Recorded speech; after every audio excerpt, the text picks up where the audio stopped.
I object to the question on the ground that it's incompetent, irrelevant, and immaterial. Your Honor, the testimony to be adduced by that question is admissible, and it's also competent, since it tends to show the state of mind of the defendant.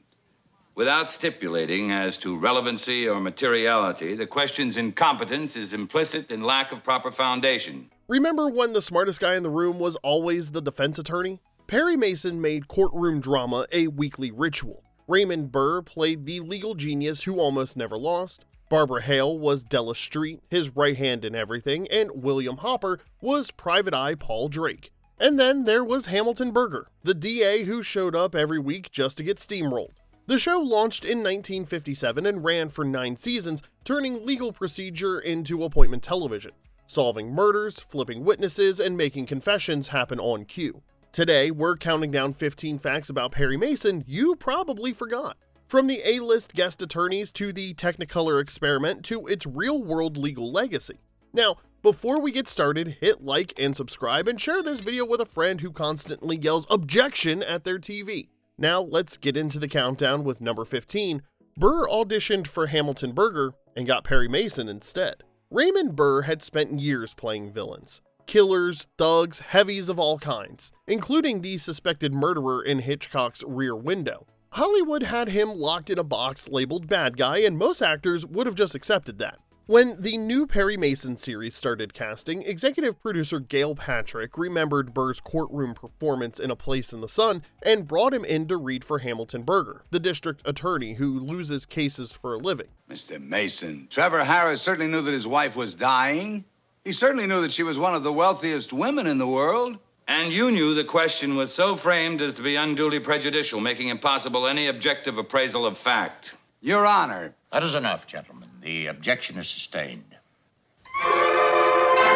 You know, the guy who shows up every week just to get absolutely demolished in court. But Patrick saw something more. She told Burr he was perfect for the lead if he could drop about 60 pounds. Burr went on a crash diet, came back, and tested for Perry Mason.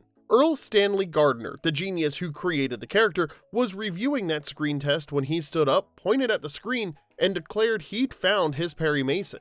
After 9 seasons as television's most famous defense attorney, Burr moved on to Ironside, where he played a wheelchair-using detective for 8 more seasons.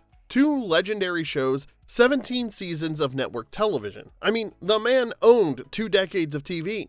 Number 14, Perry Mason had 3 losses. Sort of. Everybody thinks Perry Mason never lost a case, but that's where you were wrong. He lost 3 times. The case of the terrified typist, the case of the witless witness, and the case of the deadly verdict. 3 cases where Perry Mason walked into court, did his thing, and got handed his briefcase. But here's the thing, those losses weren't permanent. Every single one got overturned or declared a mistrial because Perry Mason always found the real killer before the credits rolled. Still, for a few glorious moments, Hamilton Burger, the poor prosecutor who spent 255 of the show's 271 episodes getting demolished, finally got to taste victory. Imagine him framing those case files, only to take them right back down 10 minutes later. The case of the deadly verdict was the big one. CBS hyped it up like a prize fight. Mason's client got convicted and sentenced to death. The public freaked out so hard that the network never tried it again. Turns out the viewers didn't want stakes, they just wanted Perry Mason to win, every single time. Number 13, Perry Mason returned, and then returned 25 more times. Raymond Burr loved Perry Mason so much that he came back for 26 made-for-TV movies between 1985 and 1993. 26! That's more commitment than most marriages. These weren't little cameos or nostalgic cash grabs either. These were full-length TV movies where an older, grayer Perry Mason kept right on solving cases and destroying prosecutors in court. Burr was in his 60s and 70s at this point, and he still showed up every time to put on the suit and do the thing, even when his health started failing. By the end, he needed a cane on set, which the show explained as a skiing accident. And audiences, they ate it up. The truth is, we never really let go of Perry Mason. The show ended in 1966, but people kept wanting more. They wanted that comfort food television where justice always wins and the bad guy always confesses in the last 10 minutes. So, Burr gave it to him for 8 more years alongside Barbara Hale reprising her role as Della Street. When Burr passed away in September of 1993, 12 more movies were already scheduled. One was set to film the month he died. He played Perry Mason across 4 decades, from 1957 to 1993, and never stopped until the very end. That's not a role, that's a legacy. Number 12, Law & Order owes everything to Perry Mason. Perry Mason was one of Hollywood's first weekly 1-hour series filmed for television. Not a live broadcast, actually filmed, like a movie, every single week. Some westerns like Cheyenne had experimented with the format a couple years earlier, but Perry Mason standardized it for dramatic procedurals. Before Perry, most shows were either 30 minutes or special events, but Perry Mason needed a full hour to tell its stories properly. At $100,000 per episode, or $1.15 million today, that was serious money for 1957. CBS was betting big on an untested format. Isn't it true that you were having an affair with him? That's not true. I'd be crazy to do a thing like that when I just married John. Married? You were never married to John Brandt. Well, of course I was. We went to Las Vegas. John Brandt never went to Las Vegas. I submit that you went through a fake marriage ceremony there with a man that you'd hired to impersonate John Brandt. That's ridiculous. But it worked. Because courtroom drama needs space to breathe. You need time to set up the mystery, introduce the suspects, watch Perry investigate, and then demolish everyone in court with a surprise witness or a piece of evidence nobody saw coming. You can't do that in 30 minutes. Executive producer Gail Patrick Jackson called it the first bona fide law show, and once Perry Mason proved the 1-hour filmed format could work week after week, other shows followed. Every hour-long legal drama on television owes something to Perry Mason. Law & Order, Perry Mason. The Practice and Matlock, they kiss Perry Mason's feet.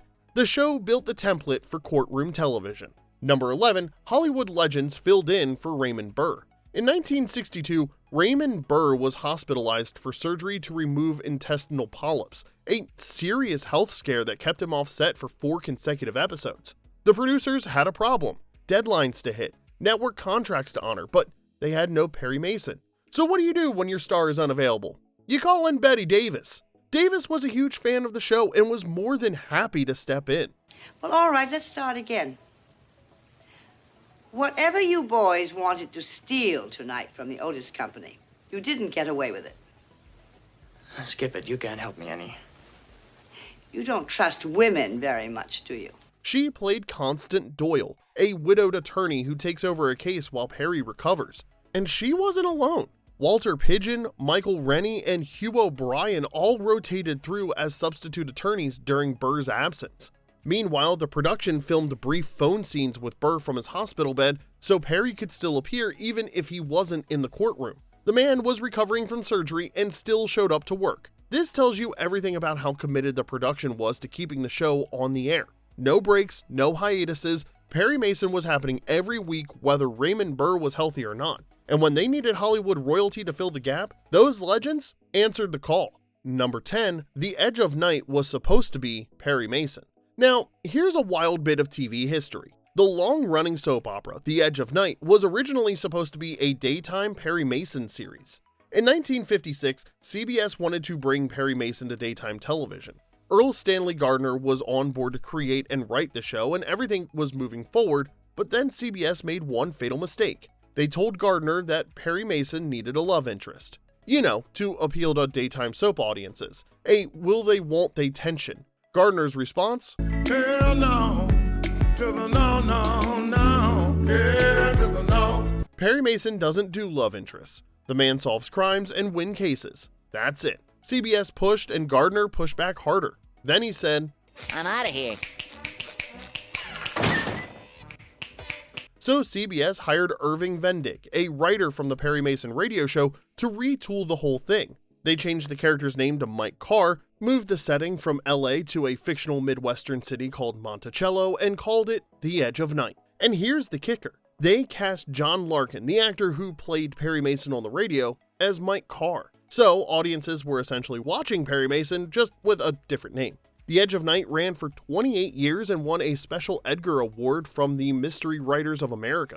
Meanwhile, Gardner patched things up with CBS, and Perry Mason debuted in primetime in 1957 with no love interest in sight. Number 9, the ABA gave Perry Mason their stamp of approval. In 1960, Perry Mason became the first television drama to receive the American Bar Association's Silver Gavel Award. You heard me right, the American Bar Association. You know, the organization that represents actual attorneys. They handed out hardware to a fictional one. And look, Perry Mason earned it, okay? The guy made lawyers look good. I mean, really good. He was smart, he was ethical, and he fought for the truth. He never cut corners, never played dirty, and never billed a client for hours he didn't work. Okay, that last one wasn't in the show, but still, Perry Mason was the lawyer everyone wished they'd had, and the lawyer every lawyer wished they could be. Sure, his clients always turned out to be innocent, and sure, the real killer always confessed on the witness stand at the last possible second, but that's not the point here. Perry Mason made people believe in the legal system,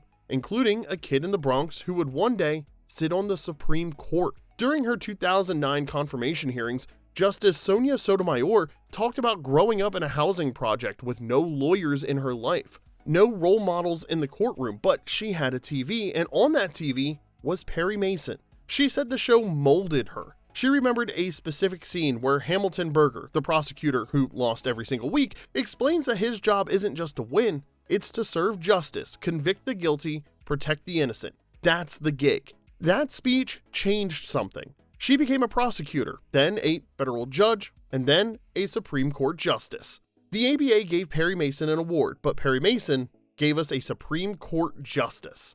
Number 8, Paul Drake Jr. was played by Della Street's actual kid. In the 1980s TV movies, Paul Drake Jr., the son of Perry's investigator buddy, was played by William Katt. Now, you know who William Katt's mother was? Barbara Hale, who played Della Street, Perry Mason's loyal secretary. So in real life, Barbara Hale's actual son played the son of her fictional co-worker.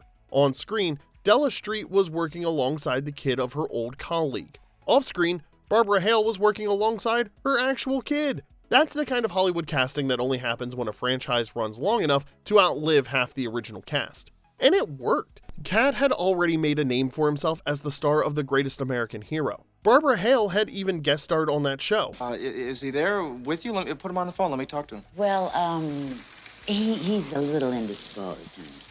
He's in the shower? Anyway, why don't we have dinner tonight? It'll be great. So, by the time they reunited for Perry Mason, they had the rhythm down. Instead of breaking in some strangers, she got to share scenes with her own son for 9 movies. William Hopper, who played the original Paul Drake, had died in 1970. His photograph sits on Paul Drake Jr.'s desk in the films. But his legacy lived on, played by the real-life son of the woman who'd worked beside him for 9 seasons. Television is weird, man, but sometimes it's weird in the best way. Okay, now we're going to take a quick pause because I have to know, who was your favorite Perry Mason character? Was it Perry, Della Street, Paul Drake, or maybe it was poor Hamilton Berger? Let us know in the comment section below, and while you're down there, hit like and subscribe. Alright, let's get back into the countdown with number 7, Perry Mason inspired Perry Mason. Earl Stanley Gardner didn't pull Perry Mason out of thin air, he lifted it from a magazine publisher. As a kid growing up in Massachusetts, Gardner was a big fan of The Youth's Companion, a popular children's magazine that ran for over 100 years. The publisher was Perry Mason and Company, right there on the masthead of every issue. Gardner remembered that name, and years later, when he needed a name for his fictional defense attorney, he went back to the magazine of his childhood and grabbed it. Whether Gardner asked permission or just figured nobody would sue a lawyer over a character name, we don't know, but it worked. Perry Mason sounds exactly like a defense attorney's name.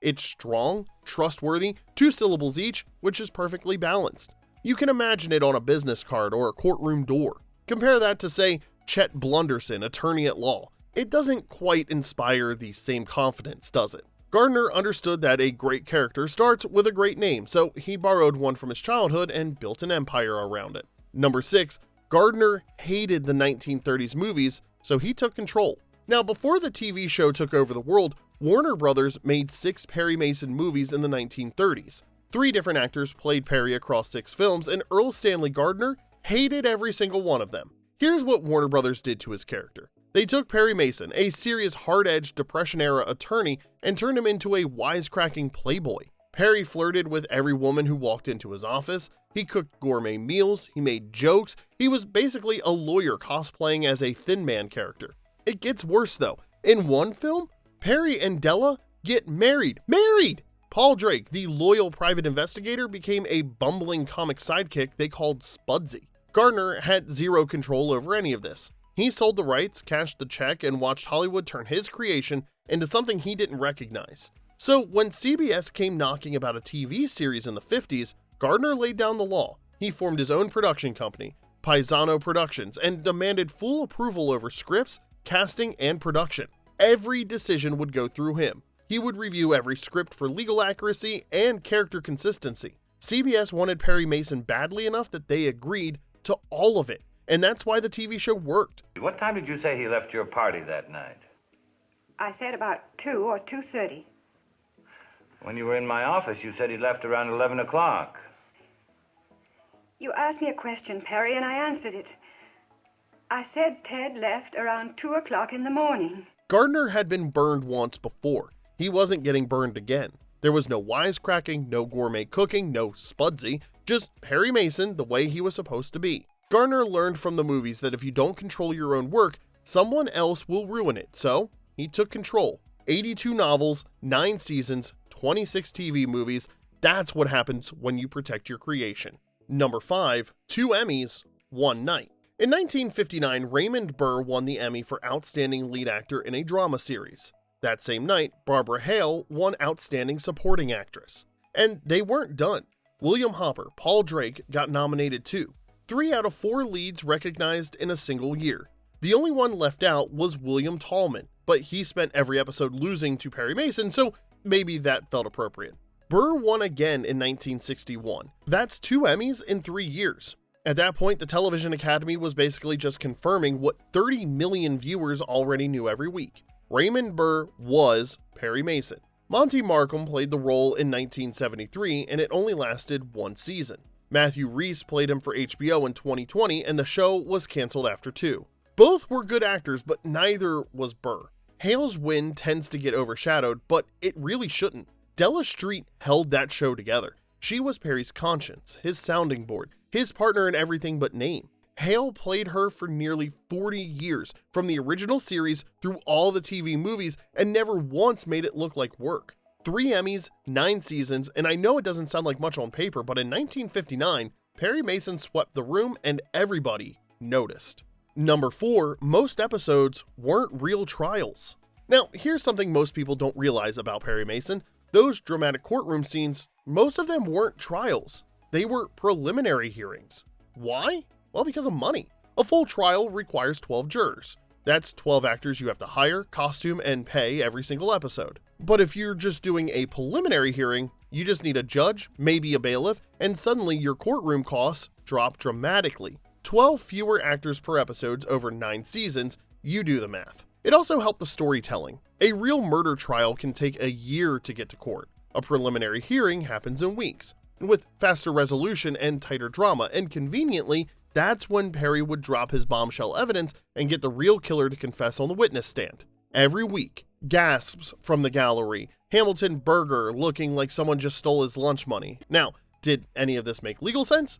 Absolutely not. In real life, preliminary hearings are procedural formalities. The defense rarely even presents evidence. Nobody confesses, nothing dramatic ever happens. Lawyers actually have a term for those last-second witness stand confessions. They call them Perry Mason moments, and they use the phrase to describe something that doesn't happen in real courtrooms. The show invented an expectation that reality can't deliver, and it did it to save money on extras. Number 3, 271 episodes, only 1 in color. Out of 271 episodes, only 1 of them was filmed in color. The case of the Twice Told Twist, Season 9, Episode 21. Why just 1? Well, because color television was expensive. Black and white was cheaper, faster, and honestly, Perry Mason looked great in black and white.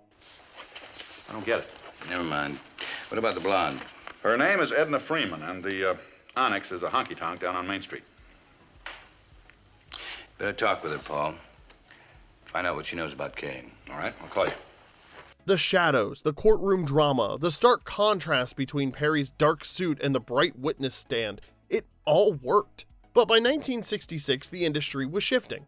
NBC had been broadcasting in color for years. CBS and ABC were finally catching up, and William Paley, head of CBS, wanted to see what Perry Mason would look like in color, just in case the show got renewed for a 10th season. So they filmed one episode, just one. The production team went all in. Bright red furniture, pink tablecloths, bright colors were everywhere because if you're only going to do it once, you might as well make it pop. Purse snatchers and muggers and petty thieves. I can think of only one way, Mr. Huggins. Men like you and me can learn to recognize them when we see them. Good night. The show wasn't renewed, and that single color episode became a rare artifact. One glimpse of what could have been. Number 2, they kept Lieutenant Tragg in the credits. Ray Collins played Lieutenant Tragg. And the number 443, I assume, refers to the customer. Who happened to be Mr. Granger. What do these other numbers mean? Those are the dates on which the coat was cleaned. The homicide detective who spent 9 seasons trying and failing to make charges stick against Perry Mason's clients. Collins had been with the show since the pilot. He was 68 years old when the series started. Orson Welles considered him one of the finest actors he'd ever worked with, and Earl Stanley Gardner liked Collins so much that he actually rewrote Lieutenant Tragg in the novels to match Collins' older, grandfatherly version of the character. But by the early 1960s, Collins' health was failing. Emphysema, memory problems, he appeared in fewer and fewer episodes. Wesley Lau was brought in as Lieutenant Andy Anderson to gradually take over the police role. Collins' last episode, The Case of the Capering Camera, aired in January of 1964. But here's the thing, his name stayed in the opening credits for another full season. Why? Raymond Burr insisted on it. The move served 2 purposes. It allowed Collins to continue receiving SAG health coverage during his illness, and as producer Gail Patrick Jackson noted, it kept his spirits up because they knew he watched the show every week. Collins died in July of 1965, just 2 months after his name finally left the credits following the season 8 finale. Number 1, real courtrooms couldn't compete. And now the big one, the fact that proves Perry Mason was too good at his job. Perry Mason syndrome became a real phenomenon in American courtrooms. I guess murder's like that. No, sir. Murder is usually very simple. It's the getting away with it that's real complicated and tricky. Jurors started expecting defendants to break down on the witness stand and confess everything in a dramatic outburst. Lawyers and judges noticed that jurors seemed disappointed when trials ended without some explosive revelation. Legal scholars wrote about it, judges complained about it, and the character of Perry Mason has been cited in more than 250 judicial opinions. He's referenced in roughly 500 legal briefs and close to 1,000 law review articles. A fictional TV lawyer influencing actual law, judges writing actual legal opinions saying, in effect, this isn't Perry Mason, that's not how court works. But the show was so compelling and so convincing that audiences internalized it as reality. They thought that's what court looked like. Dramatic confessions, last-minute evidence, the truth revealed in a blinding moment of justice. So when real court turned out to be procedural, full of technicalities and plea bargains and anticlimactic verdicts, people felt cheated. Perry Mason made courtroom drama so compelling that real courtrooms couldn't compete. And 60 years later, judges are still telling jurors to stop expecting confessions. And there you have it, 15 weird and wonderful facts about Perry Mason. Which facts surprised you the most, and which ones did we miss? Let us know in the comments section below, and if you loved this video, hit the like and subscribe button so you don't miss what we have coming up next. Until next time, this is Remember When.